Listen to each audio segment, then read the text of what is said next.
The suffering of monkeys I witnessed would break anyone's heart.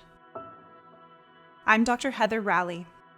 I'm a veterinarian, and I went to Thailand with PETA Asia to look into the country's coconut industry.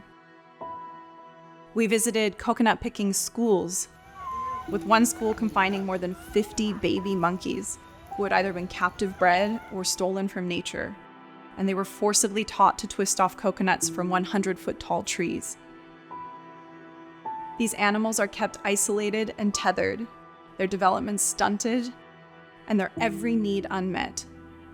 Can you imagine the anguish of being constrained and controlled by a short rope for your entire life?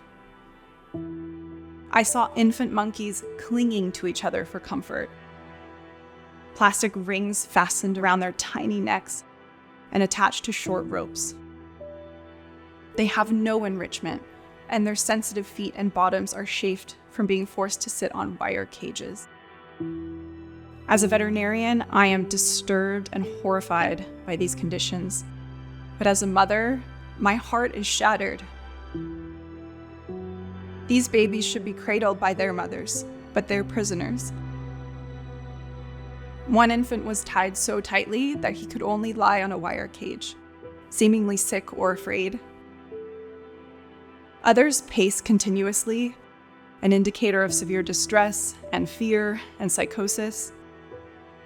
One adult was actually held in a cage barely large enough for him to sit upright. He would have had no way to escape the scorching heat or the stench of his own excrement.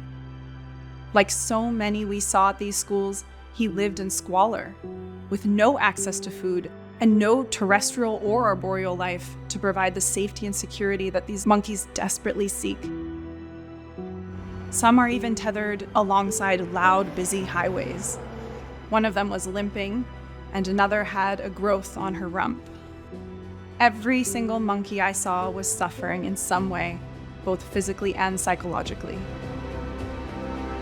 Thailand's government and the coconut industry have failed to act to end the use of monkey labor, despite overwhelming evidence repeatedly provided to them. Until the government shuts down the coconut picking schools and takes real action to end monkey labor, companies must stop selling Thai canned coconut milk, and the public should never buy it.